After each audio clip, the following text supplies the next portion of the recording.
ฟังสถานีวิทยุกระจายเสียง FM 104.5 เมกะเฮิรตซ์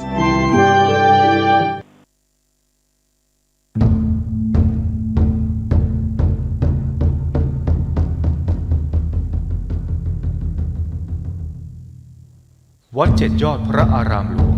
ขอเชิญร่วมบุญใหญ่ครั้งประวัติศาสตร์กับการบูรณะโบราณสถานที่มีอายุเก่าแก่กว่า500ปีเป็นวัดที่พระเจ้าติโลกราชกษัตริย์ล้านนาแห่งราชวงศ์มังรายทรงสร้างขึ้นและยังเป็นสถานที่สำคัญในการทำสังคายนาพระไตรปิฎกครั้งที่8ของโลกซึ่งการบูรณะในครั้งนี้วัดเจ็ดยอดพระอารามหลวงร่วมกับสำนักศิลปากรที่7เชียงใหม่กรมศิลปากรได้จัดให้มีการบูรณะโบราณสถานทั่วบริเวณวัดกว่า9จุด12รายการจึงขอเชิญชวนพุทธศาสนิกชนผู้มีจิตศรัทธาทุกท่านมาร่วมบุญใหญ่ครั้งประวัติศาสตร์ซึ่งโอกาสบุญในครั้งนี้500ปีจะมีเพียงครั้งเดียวโดยสามารถร่วมบุญได้ที่บัญชีวัดเจ็ดยอดพระอารามหลวงเพื่อการบูรณะโบราณสถานเลขที่บัญชี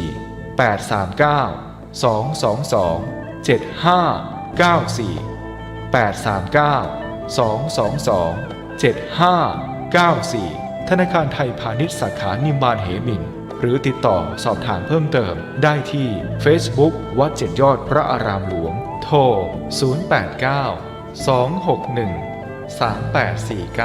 089-261-3849และ0878630155นมัสการเจ้าค่ะวิกฤตโควิด -19 จะมีหลักธรรมใดช่วยได้บ้างไหมเจ้าคะเจริญพรสมัยพุทธกาลเกิดเหตุโรคระบาดในเมืองไวสาลีพระพุทธเจ้าให้คณะสงฆ์สวดพระพุทธมนต์เพื่อความเป็นสิริมงคลของบ้านเมืองและให้ประชาชนมีสติเกิดปัญญารอดพ้นจากภัยพิบัติได้สถานการณ์นี้ทุกคนตระหนักแต่อย่าตื่นตระหนกคนไทยต้องมีสติเพื่อฝ่าวิกฤตโควิด -19 ไปด้วยกันท่านกำลังติดตามรับฟังสถานีวิทยุกระจายเสียงพระพุทธศาสนาแห่งชาติและสังคมคลื่นเพื่อการศึกษาพระพุทธศาสนาและวัฒนธรรมระบบ FM 104.5 เมกะเฮิรตซ์รายการต่อไปเป็นรายการคดีโลกคดีธรรม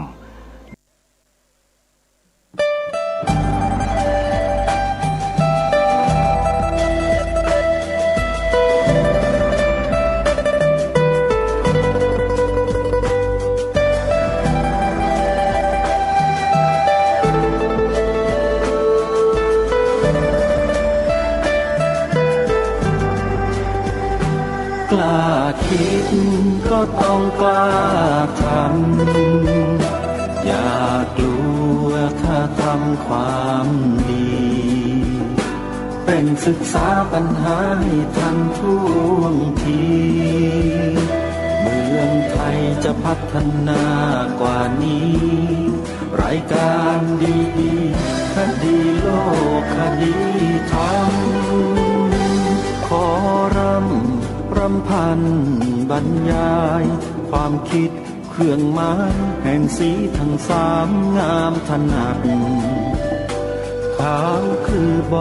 ริสุทธิ์สีสวัสดิ์หมายพระไตรรัตน์และธรรมะคุ้มจิตไทยแดงคือโลหิตเราใสซึ่งยอมสละได้เพื่อรักษาชาติศาสนาน้ำเงินคือสีโสภาอันจอมประชาถ้าโปรดเป็นของส่วนองค์จัดริ้วเข้าเป็นไตรรงค์จึงเป็นสีธงที่รักแห่งเราชาวไทยทหารอวตารนำไปยงยุทธวิชัยวิชิตก็ชูเกียรติสยามประเทศไทยที่เจริญมั่นคงมาได้จนถึงทุกวันนี้มิได้เกิดขึ้นจากความหวาดกลัวอย่างคลาดเขลาแ แต่บรรพบุรุษไทยของเราทุกยุคทุกสมัยล้วนแต่มีความกล้าหาญและชาญฉลาดปกป้องเอกราชสร้างชาติให้เกิดความมั่นคงโดยมีธงแห่งพระไตรรัตน์เป็นเครื่องนำชัยจึงเป็นที่มาที่ไปของรายการคดีโลกคดีธรรมกล้าคิดก็ต้องกล้าทำอย่ากลัวถ้าทำความดีเร่งศึกษาปัญหาให้ทันท่วงทีเมืองไทยจะพัฒนากว่านี้รายการดีคดีโลกคดีธรรมรายการดีคดีโลกคดีธรรม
ดีธรรม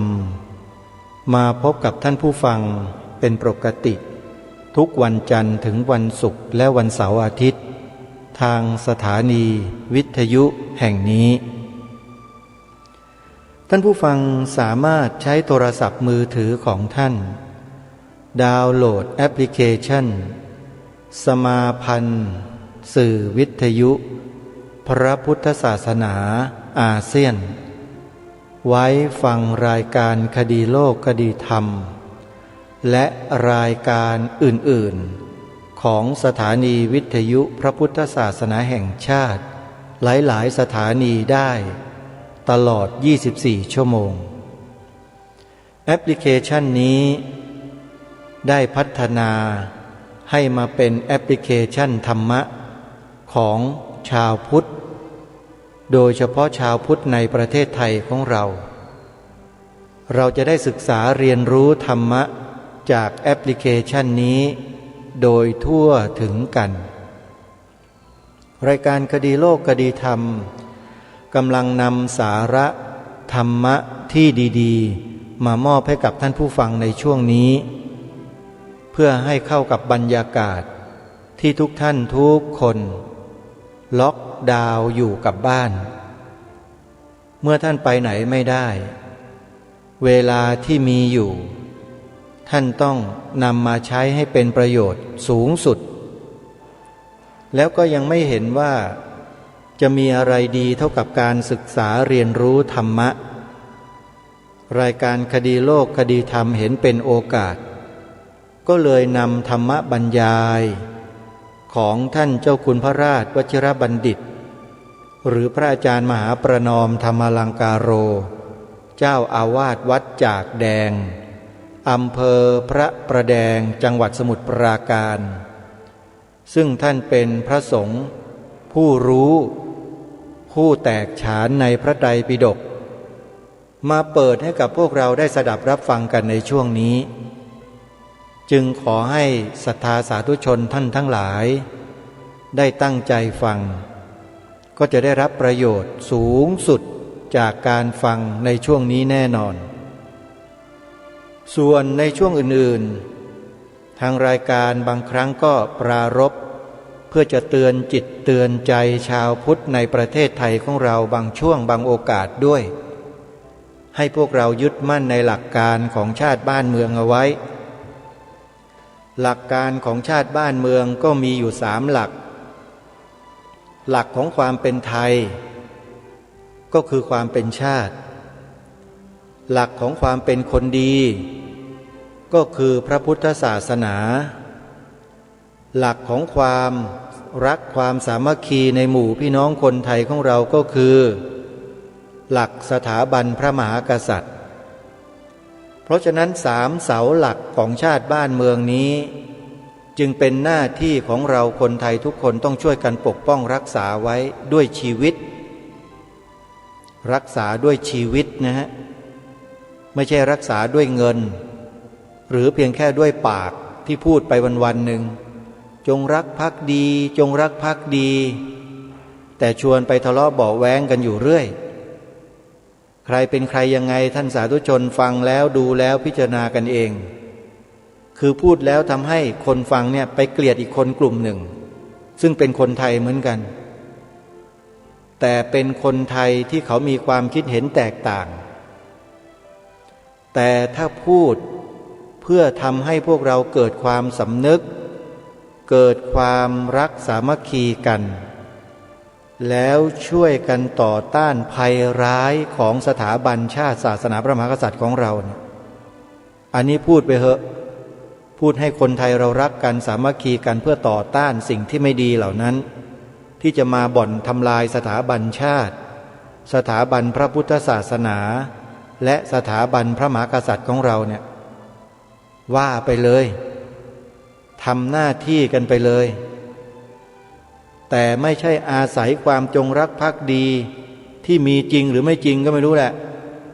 แล้วก็เอาไปต่อต้านกลุ่มคนอีกกลุ่มหนึ่งสร้างความแตกแยกร้าวฉานให้คนไทยมากยิ่งขึ้นอย่าไปท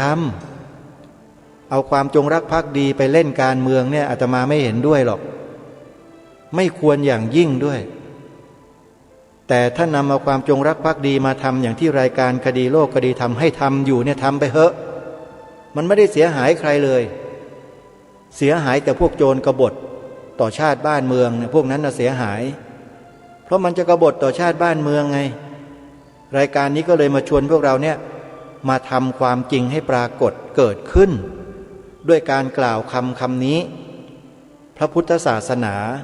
เป็นศาสนาประจำชาติไทยของเราถามว่าให้พวกเรามากล่าวคำนี้พูดคำนี้กันเนี่ยมันไปสร้างความแตกแยกทะเลาะเบาะแว้งในหมู่พี่น้องคนไทยเราตรงไหนไหมไม่มีเลยมีแต่ฝ่ายตรงข้ามนะมันชวนอาตมาทะเลาะกันอยู่เนี่ยเพราะว่าอะไรเพราะว่าอาตมาเป็นผู้นำเอาความจริงมาเปิดเผยคำนี้แหละคือความจริงของประเทศไทยประเทศไทยเรามีศาสนาอะไรเป็นศาสนาประจำชาติล่ะท่านถ้าไม่ใช่ศาสนาพุทธอะศาสนาอื่นไม่ใช่นะนี่แหละคือการที่เราพูดคำนี้มันเป็นการยืนยันความจริงข้อหนึ่งแล้วนะ2เป็นการปฏิเสธความเท็จเห็นไหมล่ะมันได้2 อย่างถ้าหากว่าข้อนี้เราคิดว่าไม่พอมีอีกข้อหนึ่งคือข้อที่2เราต้องอัญเชิญความหมายพระราชทานธงไตรรงค์ซึ่งเป็นธงชาติไทยของเราเนี่ยใส่ไว้บนหัวเขาเรียกว่าใส่เกล้าใส่กระหม่อมทูลไว้บนหัวหรือศีรษะแล้วท่องจำกันให้ได้ทุกคนขอร่ำรำพันบรรยายความคิดเครื่องหมายแห่งสีทั้ง3งามถนัดขาวคือบริสุทธิ์สีสวัสดิ์หมายพระไตรรัตน์และธรรมะคุ้มจิตไทยแดงคือโลหิตเราไส้ซึ่งยอมสละได้เพื่อรักษาชาติศาสนา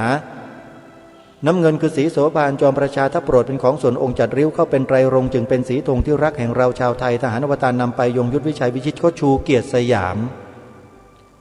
บทพระนิพนธ์บทนี้องค์พระบาทสมเด็จพระมงกุฎเกล้าเจ้าอยู่หัวพระราชทานไว้ให้แก่ปวงชนชาวไทยของเราให้มาเผยแพร่ให้มาสอนลูกสอนหลานไม่ได้ให้มาเหยียบไว้ไม่ได้ให้มาซ่อนเก็บไว้ทางการไม่นำมาเปิดเผยหรอก อาตมาก็ไม่รู้เหมือนกันว่าทางการนี่เป็นสัมมาทิฏฐิหรือเป็นมิจฉาทิฏฐิกันแน่ตั้งแต่นายกรัฐมนตรีลงมาจนถึงข้าราชการทั่วไปไม่เคยนำของพระองค์ท่านมาเปิดเผยให้ประชาชนรู้บกพร่องในหน้าที่กันหรือเปล่าอาตมาภาพถามแต่อาตมาภาพไม่ยอมบกพร่องในหน้าที่ของความเป็นลูกหลานคนไทยแน่พระองค์พระราชทานไว้ให้เราตั้งแต่ปีพระพุทธศักราช 2460 จนกระทั่งป่านนี้บัดนี้แล้วกี่ปีแล้วล่ะ100 กว่าปีแล้วธงชาติก็ยังใช้กันอยู่แต่ไอ้พวกโจรกบฏเนี่ยมันกำลังจะบิดเบือนของพระองค์ท่านสาธุชนทั้งหลายให้ทราบไว้ด้วยจึงมารณรงค์ให้พวกเราเนี่ยท่องจำอัญเชิญมาใส่เกล้าใส่กระหม่อมแล้วท่องจำให้ได้แล้วก็สอนไปสู่ลูกสู่หลานสู่ลูกศิษย์ลูกหานักเรียนนักศึกษาของเราด้วยข้าราชการก็ต้องทำด้วย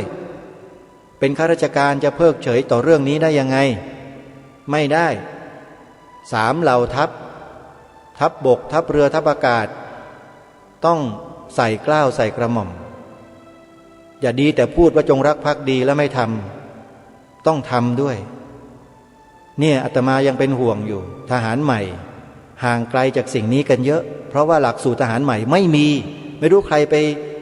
ทำหลักสูตรนี้ขึ้นมาแล้วก็ไปกักกันไว้ไม่ยอมอัญเชิญความหมายพระราชทานธงไตรรงค์ไปบอกให้ทหารในฐานะที่เป็นผู้นำในความมั่นคงของชาติบ้านเมืองถ่ายทอดให้เกิดความรู้ความเข้าใจเหมือนกันไม่ทำไม่มีในหน่วยทหารใหม่ไม่มีหรอกท่านไม่ต้องไปหาหรอกตำราวินัยทหารนะที่สอนทหารใหม่อยู่ไม่มีคำนี้ขอร่ำรำพันบรรยายความคิดเครื่องหมายสีทั้ง3งามถนัดซึ่งเป็นพระราชนิพนธ์ของรัชกาลที่6ไม่มีทำไมถึงไปทิ้งกันล่ะอาตมาก็สงสัยมานานแล้วสงสัยตั้งแต่อาตมาเป็นทหารใหม่นู่นน่ะฝึกทหารใหม่ไม่เห็นสิ่งนี้เลยก็เลยมาปรารภมาบอกพวกเราว่าอย่าประมาทนะเรื่องนี้ประมาทไม่ได้นะศัตรูเนี่ยมันจ้องอยู่นะมันจ้องอยู่ขอบอกถ้าหากเราประมาทเมื่อไหร่ก็เสร็จมันเมื่อนั้นจึงไม่สามารถประมาทได้แล้วก็มาชวนพวกเราทุกคนอย่าประมาทอันนี้ฝากไว้ส่วนข้อที่3นั้นขึ้นทะเบียนเขียนใบสมัครเดี๋ยวค่อยมาว่ากันเดี๋ยวเรามาฟังสาระที่ดีๆจากท่านเจ้าคุณพระราชวชิรบัณฑิตให้จบกันก่อนดีกว่าแล้วเดี๋ยวถ้ามีเวลาค่อยมาว่ากันเรื่องพวกนี้นะเพื่อไม่เป็นการเสียเวลาไปติดตามรับฟังพร้อมๆกันได้นะบัดนี้18 โกฏ180 ล้านนะนั่นคือถ้านึกถึงถ้าจะบูชาเท้าพระพรหมเนี่ยให้ใช้อัปปมัญญาภาวนาแผ่เมตตาแผ่กรุณาแผ่มุทิตาแผ่อุเบกขาให้ใช้บทนี้นะพระพรหมไม่ต้องมีเครื่องเส้นหรอกนะใช้บทนี้แหละพอแล้วนะเท่าที่ไปใช้บทอัปปมัญญาภาวนาอาหังอเวโรโหมิแล้วก็สัพเพสัตตาเนี่ยแผ่เมตตาแผ่กรุณาแผ่มุทิตาแผ่อุเบกขาอันนี้ก็เพียงพอในการที่จะนับถือพรหมแบบพุทธไม่นับถือพรหมแบบพราหมณ์นะพรหมในพราหมณ์ก็มีพรหมพุทธก็มีแต่เราจะนับถือพรหมแบบพุทธคือนับถือโดยการเจริญพรหมวิหาร4หรืออัปปมัญญาภาวนานั่นเองเข้าไปในอินเทอร์เน็ตแล้วก็เสิร์ชหาได้เลยอัปปมัญญาภาวนาหรือบทเพลงแผ่เมตตาอหังอเวโรโหมินั่นแหละมีทั้งบาลีและคำแปลให้นะเสิร์ชหาได้เลยปัญหาข้อต่อมาการถวายเครื่องประดับของมีค่าเช่นทองเพชรพลอยเพื่อบรรจุในพระเจดีย์เพื่อบูชาพระบรมสารีริกธาตุหรือพระธาตุกับเอาเครื่องประดับของมีค่าเหล่านั้นมาขายแล้วนำเงินมาทำบุญอย่างไหนจะเกิดกุศลมากกว่ากันคะอันนี้ก็ขึ้นอยู่กับความจำเป็นเนาะถ้าจะทำบุญแล้วมันไม่มีเงินจะทำบุญนะก็เอาไปขายมาเหอะแล้วมาทำบุญดีกว่าแต่ถ้าเงินจะทำบุญก็มีครบแล้วทองแก้วแหวนเงินทองก็มีเหลือเอาไปทำบุญอย่างนี้ได้เลยขึ้นอยู่กับสถานการณ์ครั้งหนึ่งพระพุทธองค์บอกให้ฟ้าหญิงโลหินีทำบุญน้องหญิงเธอเป็นฟ้าหญิงที่สวยแต่เป็นโรคผิวหนังรักษาไม่หายเกิดจากกรรมที่เคยเอาหมามุ้ยไปใส่ในที่นอนของคนอื่นเนี่ยกรรมของเธอจะหมดเนี่ยเธอต้องไปสร้างศาลาหอฉันสร้างห้องน้ำแล้วก็ไปทำความสะอาดศาลาหอฉันไปทำความสะอาดห้องน้ำที่พระสงฆ์ใช้โรคผิวหนังของเธอจะหายฟ้าหญิงโลหินีก็เลยทูลพระพุทธเจ้าว่าข้าแต่พระองค์ผู้เจริญหม่อมฉันไม่มีเงินจะไปสร้างศาลาไปทำบุญอย่างนั้นหม่อมฉันไม่มีเงินขนาดนั้นพระพุทธเจ้าก็เลยตรัสว่า ที่นิ้วของเธอเนี่ยมีแหวนเพชรแหวนพลอยอยู่เอาแหวนน่ะไปขายแล้วได้เงินมาเอามาสร้างศาลาหอฉันแล้วก็ปฏิบัติใช้เอาแหวนไปขายนะขายเลยนะวงเดียวนั่นแหละพระเจ้าบอกให้เอาแหวนไปขายนะฮะเขาเป็นน้องสาวต่างมารดาให้เอาแหวนไปขายพระเจ้าแนะแหวนไปขายได้เงินแล้วไปสร้างศาลาหอฉันแล้วสร้างห้องน้ำแล้วขาดแล้วก็เสียดายเนาะแหวนก็วงเดียวก็สวยนะเป็นแหวนก็ขายถ้าขายแล้วคือตอนนี้รักษาโรคโดยวิธีการทุกอย่างไม่หายแล้วพระเจ้าแนะให้เอาแหวนไปขายแล้วก็ไปสร้างศาลาหอฉันสร้างห้องน้ำแล้วก็ดูแลศาลาหอฉันดูแลห้องน้ำไม่ดีก็ไปขายแหวนก็ได้เงินมาพอสมควรได้สร้างศาลาได้จริงๆแล้วก็สร้างห้องน้ำได้จริงๆและพระนางก็ไปคอยทำความสะอาดศาลาหอฉันโดยทำความสะอาดห้องน้ำพอทำไม่เกิน7 วันโรคผิวหนังที่เกาะพระวรกายของพระนางที่เกิดจากกรรมที่หมอไม่สามารถรักษาให้ได้เนี่ยหายหมดผิวพรรณผุดผ่องคราวนี้ผิวพรรณผุดผ่องสวยสดงดงามนะพอสวยสดงดงามเนี่ยแหวนไม่ต้องกลัวแล้วคราวนี้มีสมบัติคือรูปร่างคราวนี้ก็ทุกอย่างมาหมดแหละอันนี้ก็คือฟ้าหญิงโลหินีเพราะฉะนั้นเนี่ยถ้ายังไม่ขายก็ขายไปซะนะโยม มาช่วยอาตมาซื้อที่ดินก็ยังได้ ถ้าบูชาด้วยสิ่งนี้ไม่เหมาะ พระเจ้ายังบอกให้น้องสาวต่างมารดาเนี่ยให้ขายเอามาทำบุญซะมีประโยชน์มากกว่านะฮะเพราะนั้นก็คือถ้าไปบรรจุล่ะถ้าไปบรรจุก็ได้แค่บูชาอย่างเดียวถ้าเอาไปขายแล้วไปทำในสิ่งที่ขาดที่เหลือในเจดีย์นั่นแหละได้ประโยชน์มากกว่านะฮะแล้วก็อันนี้ก็หลังใหม่ก็แล้วกันถ้าจะเจาะรายละเอียดเรื่องเครื่องบูชาเนี่ยบอกอยากทราบรายละเอียดมากกว่านี้นะอย่างเช่นเวลาเขาหล่อพระประธานเนี่ยเราก็มีสร้อยคอทองคำก็ถอดใส่ไปเลยมีแหวนทองคำก็ถอดใส่ไปเลยอันนี้ถ้าอยากรู้รายละเอียดหลังใหม่ พูดมากไม่ได้เดี๋ยวอายุสั้นเจริญพร เพราะฉะนั้นการเกิดเป็นมนุษย์ว่าแสนยากมากที่สุดถ้าอยากจะเกิดเป็นเพศชายเพื่อจะได้เป็นพระภิกษุสงฆ์ในพุทธศาสนาเรียนรู้พระธรรมและเจริญภาวนาและทรงจำพระไตรปิฎกแบบพระอาจารย์ได้ไม่ใช่นะอาตมาไม่ได้ทรงจำหรอกนะจำเล็กๆน้อยๆจะต้องทำบุญอย่างไรและอธิษฐานทุกครั้งจะต้องอธิษฐานว่าอย่างไรจึงจะสมปรารถนาในความต้องการข้างต้นทุกครั้งที่ทำบุญให้มีจิตใจเข้มแข็งในการทำบุญและก็ปรารถนาขอให้ข้าพเจ้าได้อุตตมเพศคือเพศชายเพื่อที่จะบวชและที่สำคัญอย่าผิดศีลข้อที่3กาเมอย่าผิดศีลข้อที่3อย่าผิดทำบุญด้วยจิตใจเข้มแข็งปรารถนาเลยชาติหน้าได้เป็นผู้ชายแน่นอนถ้าเป็นผู้ชายแล้วล่ะถ้าเป็นผู้ชายแล้ว ชอบผิดศีลข้อที่3พอพ้นกรรมจากนรกก็เกิดเป็นชายไม่จริงเป็นหญิงไม่แท้อันนั้นก็คือเศษกรรมข้อที่3เพราะฉะนั้นคนรักษาศีลข้อที่3เอาไว้ดีแล้วก็ทำบุญด้วยจิตใจเข้มแข็งปรารถนาเป็นผู้ชายชาตินี้เป็นผู้หญิงชาติหน้าเป็นผู้ชายได้ไหมได้ศีลข้อที่3รักษาให้ดีแล้วก็ทำบุญด้วยจิตใจที่เข้มแข็งปรารถนาแค่นั้นได้เลยแต่นางวิสาขาเนี่ยนางอยากจะเป็นผู้ชายก็ได้ผู้หญิงก็ได้แต่นางชอบแต่งตัวก็เลยปรารถนาเป็นผู้หญิงตลอดรักสวยรักงามอันนั้นคือนางวิสาขาเพราะฉะนั้นถ้าใครอยากเป็นผู้ชายไม่ใช่เรื่องยากเลยศีลข้อที่3และทำบุญด้วยจิตใจที่เข้มแข็งคือชวนคนอื่นทำบุญไม่ใช่รอให้คนอื่นมาชวนทำบุญคือต้องรู้ว่าเราต้องทำบุญแล้วคือทำบุญที่ประกอบด้วยฉันทะวิริยะจิตตวิมังสาทำบุญที่ประกอบด้วยอิทธิบาททั้ง4แล้วก็รักษาศีลข้อที่3นั่นแหละปรารถนาเป็นผู้ชายได้เลยไม่ยากอันนี้ง่ายที่สุดนะอันนี้แล้วก็ที่สำคัญต้องปรารถนาให้พบพระพุทธศาสนาเพื่อได้ศึกษาและปฏิบัติให้เกิดในตระกูลสัมมาทิฏฐิอันนี้ปรารถนาศีล5ข้อสำเร็จศีลวโตผู้มีศีลกิงนามะกัมมังนะสิจติไม่มีสิ่งใดที่จะไม่สำเร็จถ้ามีศีลเพราะฉะนั้นเอาศีลทั้ง5ข้อให้บริสุทธิ์แล้วก็ มีจิตใจ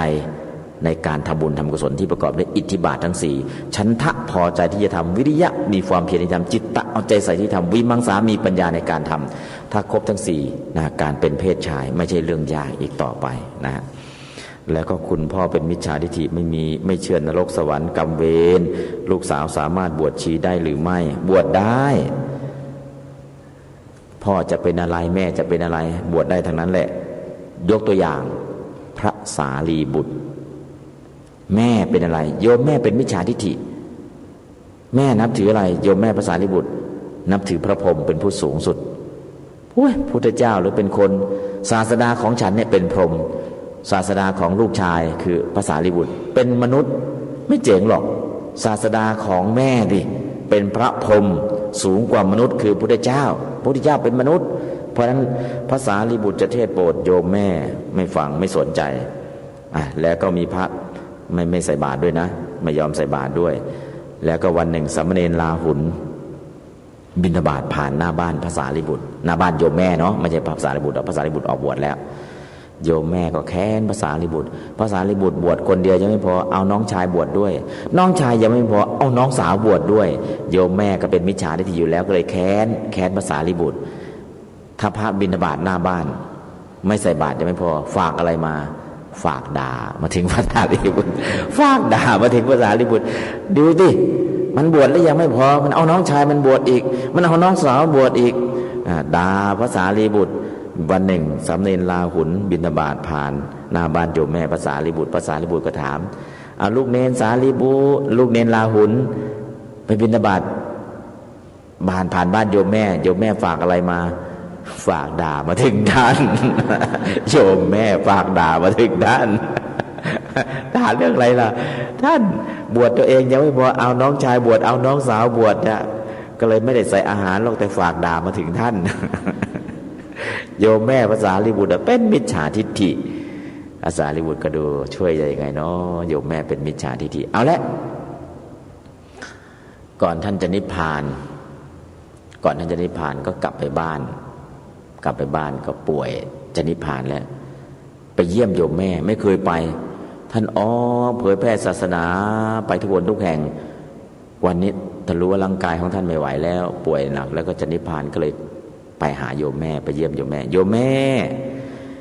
พระลูกชายมาเยี่ยมคิดถึงโยมแม่เท่านั้นแหละโยมแม่ลูกจะเป็นยังไงก็แล้วแต่ถ้าลูกมาเยี่ยมมาเยียนเนี่ยความเป็นแม่ก็คือแม่เนาะไม่ด่าแล้วรักลูกพระลูกชายมาเยี่ยมมาเยียน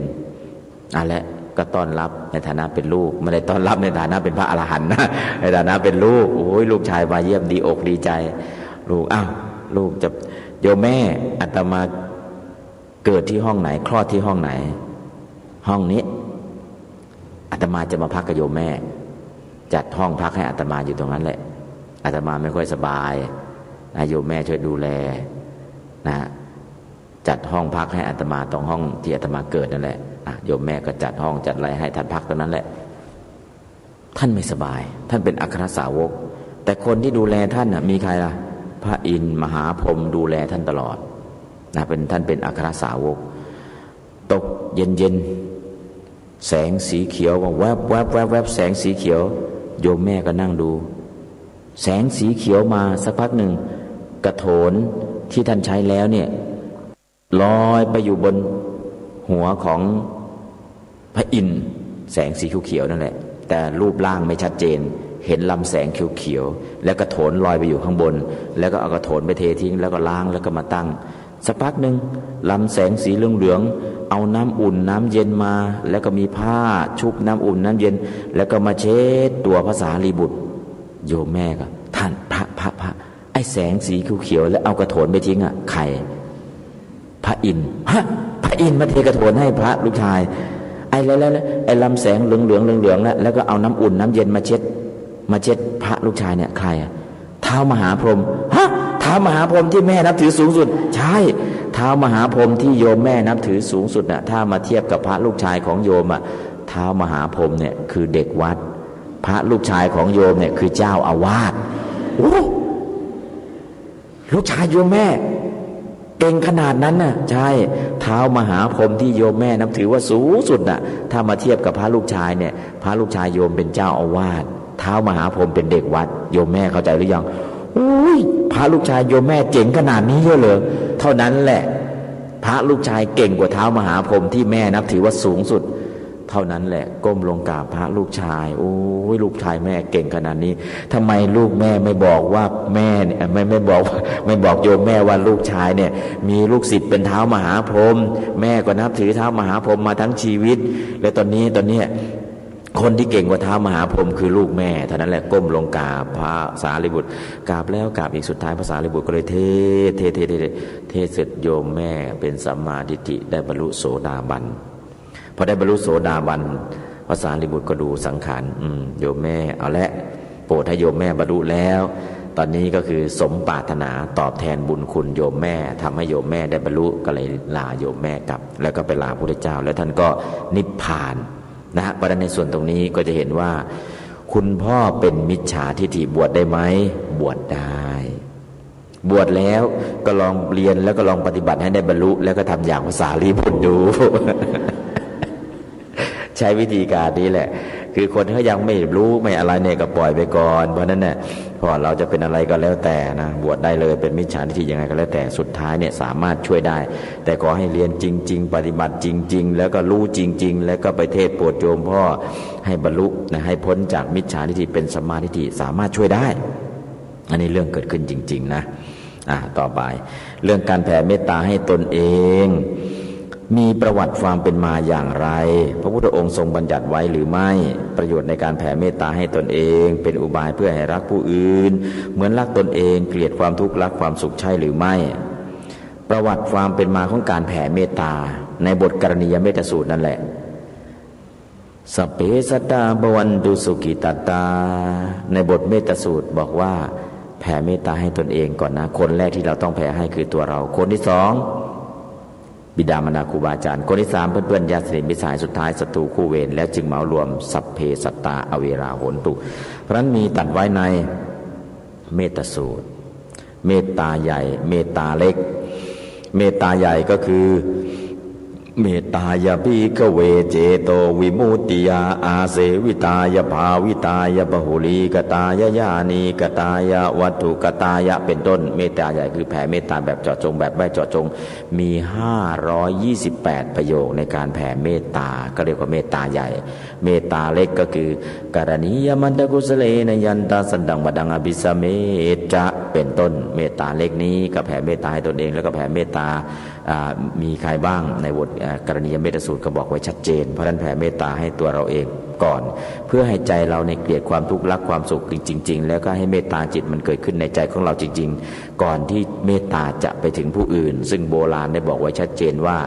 อันความเมตตาและปราณีจะมีใครบังคับก็หาไม่หลั่งมาเองเหมือนน้ำฝนอันชื่นใจจากฟากฟ้าสุราไหลสู่แดนดินเพราะฉะนั้นเมตตาต้องเปี่ยมล้นจากใจของเราออกไปลาดรถผู้อื่นเพราะฉะนั้นการแผ่เมตตาให้ตัวเราเองเพื่อสร้างพลังเมตตาให้มันเกิดในใจของเราให้เกิดขึ้นจริงๆให้เกิดขึ้นจริงๆให้เกิดขึ้นจริงๆก่อน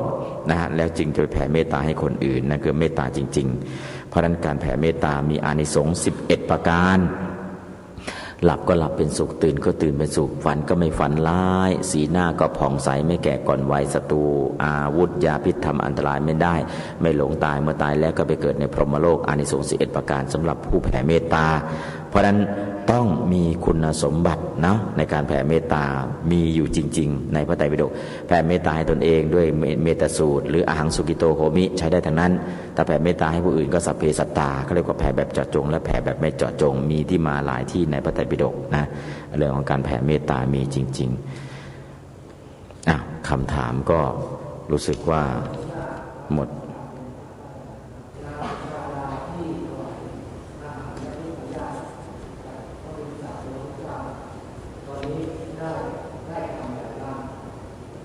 ได้ทำอะไรบ้างคุณธรรมเนาะนางสุชาดาได้คุณธรรมอะไรบ้างสิ่งแรกเลยอาหาร2 มื้อก่อนที่พระองค์จะได้ตรัสรู้คือนางสุชาดาได้ถวายมื้อสุดท้ายที่พระองค์ได้ฉันเนื้อสุกรอ่อนของนายจุนทะฉันเสร็จแล้วพระองค์ปรินิพพานอาหาร2 มื้อนี้มีผลเสมอกัน 1. ดับกิเลสที่เป็นดับกิเลสแต่มีขันธ์5มื้อที่ 2ดับขันธ์5นิพพานเพราะฉะนั้นอาหาร2 มื้อนี้มีผลเสมอกันเพราะฉะนั้นมื้อมีผลเสมอกัน ในส่วนของนายจุนทะได้บรรลุโสดาบันแต่ในส่วนของนางสุชาดาตอนแรกไม่ได้บอกว่าได้อะไรได้แค่แก้บนคิดว่าพระพุทธเจ้าเป็นเทพเจ้าก็เลยมาแก้บนแต่หลังจากนั้นตามคัมภีร์บอกว่าได้เข้าถึงไตรสรณคมได้เข้าถึงไตรสรณคมได้บรรลุเป็นพระโสดาบันตอนไหนก็คัมภีร์จะขัดกันหรือเปล่าไม่ทราบแต่มีบอกว่ายะสะกุลบุตรคือลูกของนางสุชาดาลูกชายและยะสะกุลบุตรก็ออกบวชพ่อก็ตามหาสุดท้ายได้ฟังบรรลุแม่ก็ตามหาสุดท้ายก็ได้ฟังได้บรรลุพอได้ฟังบรรลุแล้วได้บรรลุโสดาบันพอได้บรรลุโสดาบันแล้วประกาศตนเป็นผู้ถึงพระรัตนตรัยพุทธรัตนะธรรมรัตนะสังฆรัตนะคนแรกคือพ่อของยะสะของพยะสะและก็แม่ของพยะสะเพราะนั้นนางสุชาดาซึ่งนางสุชาดานี้ตามคัมภีร์นะเท่าที่ได้ศึกษาค้นคว้าว่าเป็นแม่ของพยะสะแล้วได้ฟังเทศได้ฟังธรรมได้บรรลุเป็นโสดาบันและเป็นผู้ถึงไตรสรณคมก่อนกว่าใครทั้งหมดคือพ่อพยะสะและก็แม่ของพยะสะเพราะนั้นถ้าตามคัมภีร์นี้ไม่ผิดนางสุชาดาตอนนั้นได้บรรลุเป็นพระโสดาบันเจริญพรท่านปัญหาก็ตอบหมดครบหมดแล้วเนาะปัญหาก็คงมีแค่นี้แหละนะก็ในส่วนตรงนี้ก็ได้นำเสนอในส่วนที่จะเป็นประโยชน์มีปัญหามาเพิ่มคนโทสะจริตเจริญเมตตากรรมฐานกำหนดคำบริกรรมอย่างไรคะคนโทสะจริตเจริญเมตตากรรมฐานบริกรรมอย่างไรก็บริกรรมให้ฟังแล้วเมื่อกี้นี้อหังสุขิโตโหมิเวโรโหมิอัปยาปโจโหมินิโกโหมิสุขิตังวิหารามิอหังสุขิโตโหมิเวโรโหมิอัปยาปโจโหมินิโกโหมิสุขิตังวิหารามิอหังสุขิโตโหมิขอให้ข้าพเจ้ามีความสุขอเวโรมีปราศจากทุกข์และเวรภัยอัปยาปโจโหมิปราศจากใครๆมาเบียดเบียนอนิโกมีปราศจากความทุกข์กายด้วยใจสุขิตังวิหารามิขอให้มีความสุขกายด้วยใจรักษาตนให้พ้นจากทุกภัยทั้งหมดทั้งสิ้นเถิดทั้งบาลีและคำแปลถ้าบาลีไม่ถนัดก็เอาภาษาไทยถ้าภาษาไทยไม่ถนัดก็เอาภาษาบาลีถ้าถนัดทั้งสองภาษาก็เอาสองภาษาถ้ามันคล่องทั้งสองภาษาแล้วก็เอาบาลีอย่างเดียวว่าอหังสุขิโตโหมิเวโรโหมิอัปยาปโจโหมิอนิโกมิตุกิตังวิหารามิอหังสุขิโตโหมิเวโรโหมิอัปยาปโจมินิโกมิตุกิตังวิหารามิตกแผ่เมตตาจนกระทั่งเราจิตเราน้อมไปในเมตตาจริงๆและหลังจากนั้นก็สัพเพสัตตาอเวราหุนดุอัปยาปโจหุนดุอนิคาหุนดุตุกิตังวิหารามิสัพเพสัตตาสัตว์ทั้งหลายที่เป็นไปทุกข์เกิดเจ็บตายด้วยกันทั้งหมดสิ้นอเวราหุนดุจงไปสุขจะได้มีเวรกันและกันเลยอภิยาปโจหุนดุจงไปสุขเป็นดุจะได้มีเวรกันและกันเลยอนิคาหุนดุจงไปสุขเป็นดุจะได้มีความทุกข์กันเลยสุขีทางวิหารทุกข์ขอมีความสุขการทุกข์รักษาตนในพ้นจากทุกภัยทั้งหมดสิ้นเถิดพอแผ่เมตตาอย่างนี้จบแล้วก็กรณียมัตตกุศลได้ยันดังสดังพลังพิเศษบทเหล่านี้สวดกลับไปกลับมาบริกรรมเต็มสูตรก็ได้บริกรรมประโยคเดียวก็ได้บริกรรม528ประโยคก็ได้ให้จิตเราอยู่ในบทตรงนี้อยู่ตลอดเวลาแผ่เมตตาให้ตนเองแผ่เมตตาให้พ่อแม่ครูบาอาจารย์แผ่เมตตาให้เพื่อนญาติสนิทมิตรแผ่เมตตาให้ศัตรูคู่เวรแล้วก็เหมารวมสัพเพสัตตากลับไปกลับมาใช้บทนู้นใช้บทนี้กลับไปกลับมาแผ่เมตตาเนี่ยคือการเมตตาเจริญกรรมฐานแต่ที่สำคัญในสวดบทที่สวดออกไปต้องเข้าใจความหมายในภาษาไทยว่าความหมายภาษาไทยมันคืออะไรแล้วก็ถ้าสวดทั้งบาลีและไทยได้ก็สวดถ้ายังดังใดหนึ่งก็สวดแล้วหลังจากนั้นให้จิตเราน้อมไปในบทสวดจริงๆแล้วก็คืออย่างเช่นอหังสุขิโตโหมิจนครบแล้วหลังจากนั้นก็กรณียมัตตกุศเลนะยันดังสันดังสวดบทนี้กลับไปกลับมาถ้าสวดไม่ไหวก็น้อมจิตเข้าไปในเนื้อหาของบทที่เราสวดถ้าสวดไหวก็สวดบริกรรมกลับไปกลับมานั่นคือการแผ่เมตตาจนกระทั่งติดปากติดตาติดใจบริกรรมจนติดปากเหมือนพระจุลบรรทกได้ผ้าสีขาวมาวางไว้บนฝ่ามือแล้วก็นั่งบริกรรมว่าละโชหรนังระชังหรติระโชหรนังระชังหรติระโชหรนังระชังหรติระโชหรนังระชังหรติระโชหรนังระชังหรติระโชหรนังระชังหรติบริกรรมจนผ้าสีขาวกลายเป็นผ้าสีมนจากผ้าสีมนกลายเป็นผ้าสีดำสุดท้ายโอ้ร่างกายของเราปฏิกูลไม่สวยไม่งามขณะนี้หรือผ้าก็เป็นผ้าสีขาวมือก็มือสะอาดแต่พอเอามือไปลูบผ้าสีขาวจากผ้าสีขาวกลายเป็นผ้าสีมนจากผ้าสีมนกลายเป็นผ้าสีดำโอ้ร่างกายของเราเต็มไปด้วยของปฏิกูลแล้วก็ท่านพิจารณาอสุภสัญญาพิจารณาต่อแล้วก็บริกรรมต่อระโชหรนังระชังหรติระโชหรนังระชังหรติจนกระทั่งเกิดเบื่อหน่ายคลายความกำหนัดการยึดมั่นถือมั่นในขันธ์5แล้วก็วิปัสสนาญาณก็เกิดในขณะนั้นท่านเจริญวิปัสสนาพร้อมกับสมถกรรมฐานพร้อมๆกันแล้วก็ได้บรรลุเป็นพระอรหันต์พร้อมทั้งปฏิสัมภิทาทั้ง4เพราะฉะนั้นบริกรรมก็คือเอาคำเดิมแหละบริกรรมคำว่าบริกรรมคือเอาคำเดิมนั่นแหละมากล่าวอยู่บ่อยๆกล่าวอยู่บ่อยๆกล่าวอยู่ อยู่บ่อยนะฮะกล่าวอยู่บ่อยอย่างที่อาตมาบอกอะไร200 เที่ยว500 เที่ยว1,000 เที่ยวถ้าได้ 20,000 เที่ยวก็เห็นผลแล้ว เมตตาสูตรลองสวดสิเมตตาสูตรนะอาตมาลองพระสูตรหนึ่งก็คือโพชฌงคปริตและคิริมานนทสูตรโพชฌงคปริตและคิริมานนทสูตรใช้เวลาในการฝึกบริกรรมฝึกสวดเนี่ยสองเดือนเต็มพอ2 เดือนเต็มแล้วก็มีจิตเมตตาเต็มเปี่ยม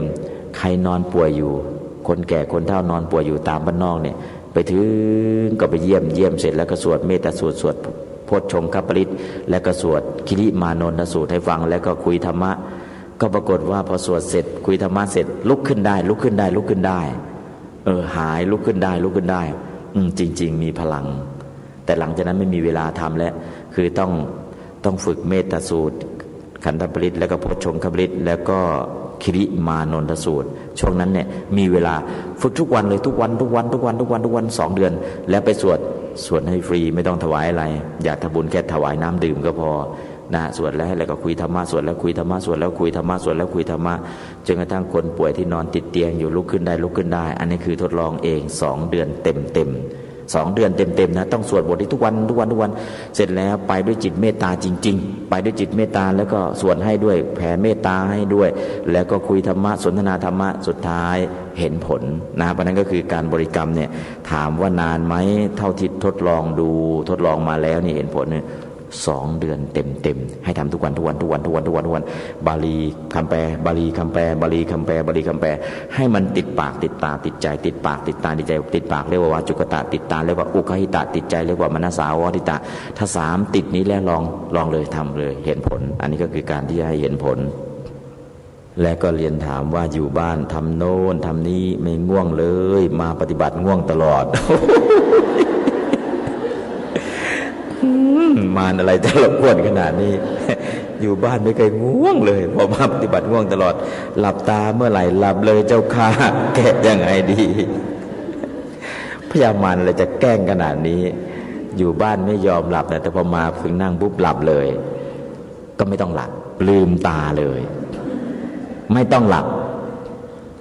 ลืมตานั่นแหละถ้าหลับปุ๊บพยามารเล่นงานทีนามิทะหลับเลยนอนก็แปลกอยู่นะอยู่บ้านไม่หลับแต่พอมานั่งปฏิบัติมันหลับมันง่วงตลอดสมาธิมากทีนมิทะเข้าทำไงลุกขึ้นเดินถ้าขวาย่างหนอแล้วหลับก็เธอ ขวาย่างหนอซ้ายหนอถ้าหลับให้ลุกขึ้นเดินจงกร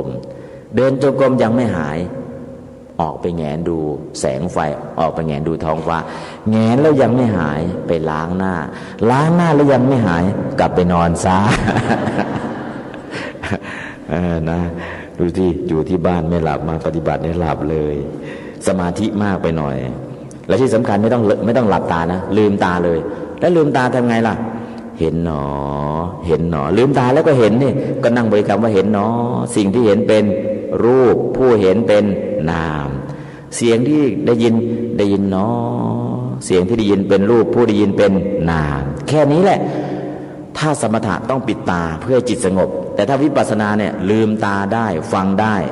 ตามดูตามรู้ตามเห็นก็เห็นเนาะได้ยินก็ได้ยินเนาะจมูกหายใจเข้ารู้กินเข้ามารู้กินเนาะตามดูตามรู้อะไรจะเกิดก็ตามไปเลยจิตโลภก็ให้รู้ว่าโลภจิตโกรธก็ให้รู้โกรธจิตเป็นสมาธิก็รู้เป็นสมาธิตามดูตามรู้ปล่อยวางตามดูตามรู้ปล่อยวางเพราะฉะนั้นเนี่ยมาวิปัสสนาอย่าหลับตาถ้าทำสมถะให้หลับตาเพื่อจิตสงบแต่ถ้าวิปัสสนาเนี่ยไม่ต้องหลับลืมเลยมองเห็นเนาะสิ่งที่เห็นเป็นรูปเห็นเป็นนามได้ยินเสียงได้ยินเนาะเสียงที่ได้ยินรูปผู้ได้ยินเป็นนามหายใจเข้ามีกลิ่นเข้ามากระทบกลิ่นหอมกลิ่นเหม็นรู้กลิ่นเนาะกลิ่นเป็นรูปผู้รู้กลิ่นเป็นนามแค่นี้แหละเพราะฉะนั้นวิปัสสนาเนี่ยลืมตาได้ตามดูตามรู้ตามความเป็นจริงนะฮะเพราะฉะนั้นไม่ต้องหลับตาถ้าหลับตาจะเน้นสมถะและที่สำคัญคืออุบายแก้ง่วงสมัยก่อนนะเอาขนไก่มาแยงหูตอนนี้ก็คัตเติ้ลบัตเนาะแยงหูล้างหน้าแงนดูแล้วก็ออกเดินนะอันนี้คือวิธีอุบายแก้ง่วงอย่านั่งอยู่กับที่แล้วก็บริกรรมกำหนดทีขึ้นถ้าจิตเป็นสมาธิมากถอยออกจากสมาธิมาอยู่ที่คำบริกรรมจะแก้ง่วงได้เหมือนพระโมคคัลลานะนะและที่สำคัญถ้าง่วงจะทำอะไรง่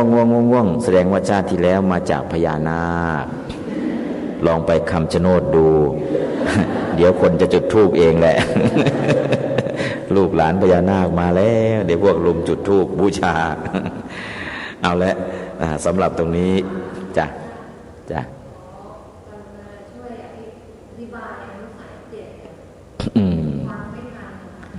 อนุสัยแปลว่าแอบอาศัยมี7อย่างกามราคานุสัยกามราคะจิตใจราคะนี่ก็คือยึดติดยินดีในเรื่องของกามคุณอารมณ์แต่เขาไม่โผล่ออกให้ใครเห็นนะชอบอยู่ในใจไม่แสดงอาการภายนอกแล้วก็ออกมาโดยที่เราไม่รู้มันเกิดอะไรขึ้น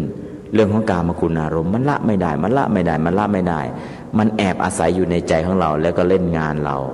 กามราคานุสัยไม่ไปล่วงละเมิดใครนะแต่มันก็อยู่ในใจนะมันออกไม่ได้แกะออกยังไงล่ะแกะออกด้วยวิปัสสนาสิ่งที่เห็นเป็นรูปผู้เห็นเป็นนามเสียงที่กระทบเป็นรูปผู้รู้เสียงผู้ได้ยินเป็นนามคือถ้าเอาวิปัสสนาเข้ามาช่วยเหลือแค่รูปแค่นามอนุสัยมันจะแอบตรงไหนมันก็แอบเถอะแต่พอมันไม่ได้เกิดนานๆไม่มีโอกาสแสดงปฏิกิริยานานมันก็เฉาตายมันก็หายไปโดยอัตโนมัติเพราะฉะนั้นสมถะก็ไม่สามารถจัดการอนุสัยได้ต้องวิปัสสนาพอวิปัสสนาจบแล้วมรรคปัญญาจะจัดการกับอนุสัยได้เพราะฉะนั้นอนุสัยกิเลสต้องใช้วิปัสสนาปัญญาเท่านั้นคือมันแอบอาศัยทำไงเราก็พยายามฝึกรู้ตามความเป็นจริงฝึกดูตามความจริงคืออะไรร่างกายเป็นแค่รูปนะจิตใจเป็นแค่นามนะไม่มีการปรุงแต่งสิ่งที่เห็นเป็นรูปผู้เห็นเป็นนามเสียงที่กระทบเป็นรูปผู้ได้ยินเสียงเป็นนามกลิ่นที่มันกระทบเป็นรูปผู้รู้กลิ่นเป็นนามรสที่มันกระทบเป็นรูปผู้รู้รสเป็นนามอากาศเย็นร้อนที่มันกระทบเป็นรูปผู้รู้อากาศเย็นร้อนเป็นนามจิตที่นึกคิดเป็นนามและสิ่งที่นึกคิดก็เป็นทั้งรูปทั้งนามมีแค่รูปแค่นามทั้งรูปทั้งนามไม่เที่ยงเป็นทุกข์เป็นหน้าตาทั้งรูปทั้งนามไม่เที่ยงเป็นทุกข์เป็นหน้าตามดูตามรู้ตามความเป็นจริงตามดูตามรู้ตามความเป็นจริงอนุสัยไม่มีโอกาสเกิดก็เพราะเหลือแค่รูปแค่นามตามความเป็นจริงมีแค่รูปแค่นามทั้งรูปนามไม่เที่ยงเป็นทุกข์เป็นหน้าตานั่นแหละจะจัดการกับอนุสัยคือกามราคานุสัยภวราคานุสัยทิฏฐานุสัยอวิชชานุสัยปฏิฆานุสัยอนุสัยทั้ง7เนี่ยใช้วิปัสสนาช่วยเพราะฉะนั้นการเจริญวิปัสสนาเพื่อจัดการกับอนุสัยโดยตรงถ้าโดยวิปัสสนาต้องรู้อะไรคือรูปอะไรคือนามแยกรูปแยกนามที่เรียกว่านามรูปะปริเฉทญาณแยกรูปแยกนามให้ได้ร่างกายเป็นรูปทำไมร่างกายจึงเรียกว่ารูปรูปปฏิติรูปังเปลี่ยนแปลงผันแปรแตกสลายเป็นร่างกายจึงเรียกว่ารูปนามาติตินามังน้อมตัวเองเข้าไปรับรู้อารมณ์ได้น้อมอารมณ์เข้ามาใส่ตัวเองได้จิตใจจึงเรียกว่านามทั้งรูปทั้งนามเป็นอะไรล่ะไม่เที่ยงเป็นทุกข์เป็นอนัตตาทำไมจึงไม่เที่ยงเพราะมันเกิดขึ้นแต่อยู่แล้วก็ดับไปทำไมมันจะเป็นทุกข์เพราะมันไม่สามารถทนอยู่ในสภาพเดิมได้ทำไมจะเป็นอนัตตาเพราะไม่อยู่ในบัญชาที่เราจะสั่งการได้นั่นคือสภาพของรูปของนามมันเป็นในลักษณะอย่างนี้ถ้าเห็นว่ามีแค่รูปแค่นามได้จริงๆถ้าเห็นว่าทั้งรูปทั้งนามไม่เที่ยงเป็นทุกข์เป็นอนัตตาได้จริงๆอนุสัยที่จะแอบอาศัยอยู่ไม่มีที่แอบอาศัยอีกต่อไปแล้ววิปัสสนาปัญญาจะช่วยจัดการสุดท้ายจัดการได้จริงๆคือมรรคปัญญาในมรรคทั้ง4มีโสดาวิมัสสกทามัคอรหัตมรรคมรรคปัญญาทั้ง4นั่นแหละจะช่วยจัดการอนุสัย7อย่างเพราะฉะนั้นสมถะไม่ได้ศีลไม่ได้ต้องใช้วิปัสสนาเท่านั้นจะจัดการกับอนุสัยได้เจริญพรและต้องเข้าใจว่ารูปคืออะไรนามคืออะไรและมีแต่รูปเท่านั้นเกิดขึ้นมีแต่นามเท่านั้นเกิดขึ้นรูปเป็นผลนามเป็นเหตุรูปเป็นเหตุนามเป็นผลก็คือระหว่างเหตุกับผลระหว่างรูปกับนามเนี่ยเข้าใจตลอดแล้วเห็นการเกิดดับของรูปของนามนั่นแหละคือการจัดการกับอนุสัยเจริญพรเอาละก็ในช่วงเช้าวันนี้การคลายปัญหาเพื่อให้โยคีสาธุชนได้เกิดสุตตมยปัญญาแล้วก็พัฒนาไปเกิดจินตามยปัญญาแล้วก็พัฒนาเพื่อให้เกิดภาวนามยปัญญาก็พอสมควรแก่เวลาขอให้โยคีทุกท่านจงได้ดวงตาเห็นธรรมโดยทั่วหน้ากันทุกท่านทุกคนเถิด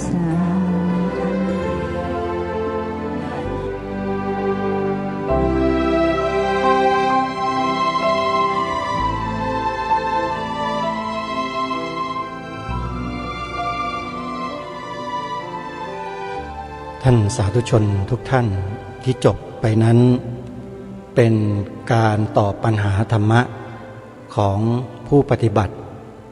ที่สภายุวพุทธิกสมาคมแห่งประเทศไทยในพระบรมราชูปถัมภ์ได้กราบรัตนานิมนต์ท่านเจ้าคุณพระราชวชิระบัณฑิตหรือพระอาจารย์มหาประนอมธรรมลังการโรไปบรรยายให้ความรู้เป็นประจำเทปนี้ท่านบรรยายไว้เมื่อวันที่21ตุลาคมพระพุทธศักราช2560ที่ผ่านมานี้เองเราก็ได้รับประโยชน์โดยทั่วถึงกันแล้วยังมีเนื้อหาสาระดีๆที่ท่านเจ้าคุณพระราชวชิรบัณฑิตได้บรรยายไว้อยู่อีกมากมายทีเดียวเดี๋ยวทางรายการค่อยๆนำทยอยมาเปิดโดยลำดับสำหรับวันนี้เวลาของรายการหมดลงแล้วอาตมาภาพต้องขอสมมุติยุติไว้แต่เพียงเท่านี้ขอความสุขสวัสดีในธรรมแห่งองค์สมเด็จพระบรมศาสดาสัมมาสัมพุทธเจ้าจงปรากฏเกิดมีขึ้นในจิตใจของท่านผู้ฟังทุกท่านทุกคนเทอญขอเจริญพร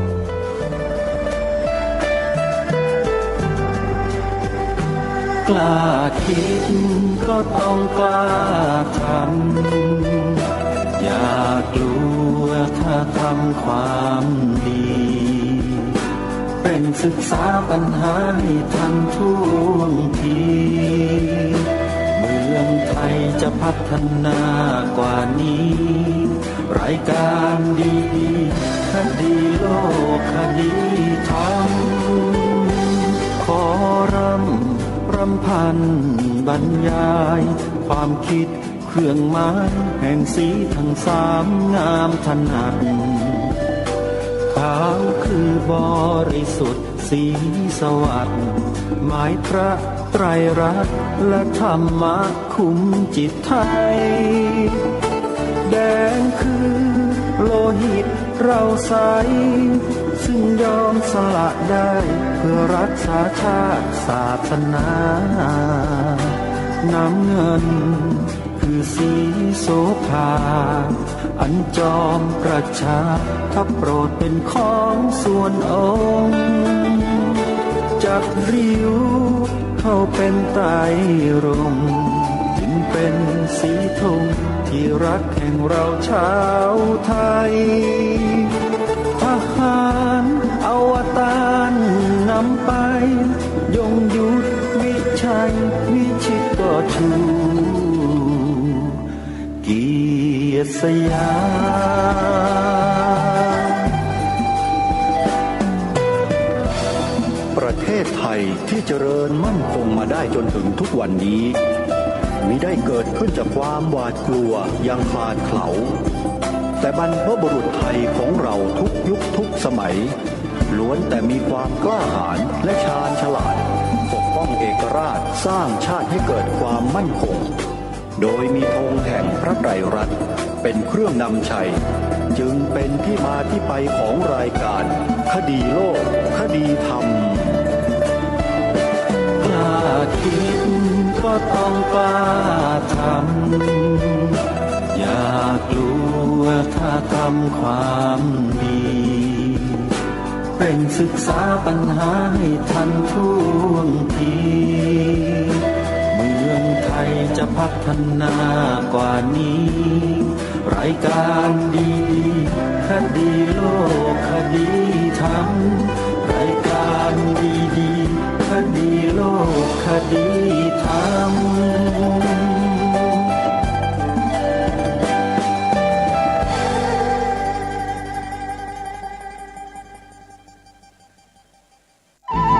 ที่จบไปแล้วนั้นเป็นรายการคดีโลกคดีธรรมดำเนินรายการโดยพระครูปลัดณรงค์ฤทธิ์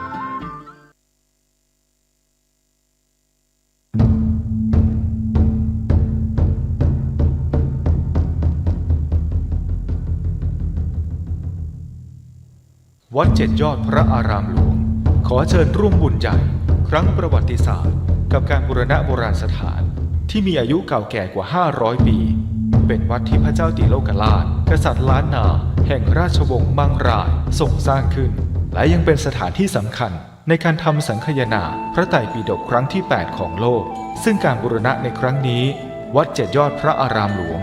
ร่วมกับสำนักศิลปากรที่7เชียงใหม่กรมศิลปากรได้จัดให้มีการบูรณะโบราณสถานทั่วบริเวณวัดกว่า9จุด12รายการ จึงขอเชิญชวนพุทธศาสนิกชนผู้มีจิตศรัทธาทุกท่าน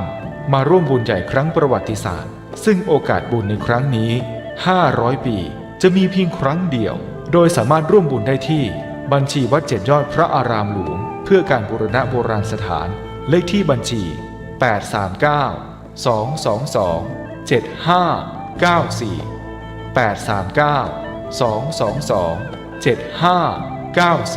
839-222-7594 ธนาคารไทยพาณิชย์สาขานิมมานเหมินหรือติดต่อสอบถามเพิ่มเติมได้ที่ Facebook วัด7 ยอดพระอารามหลวงโทร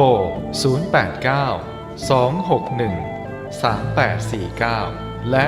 0878630155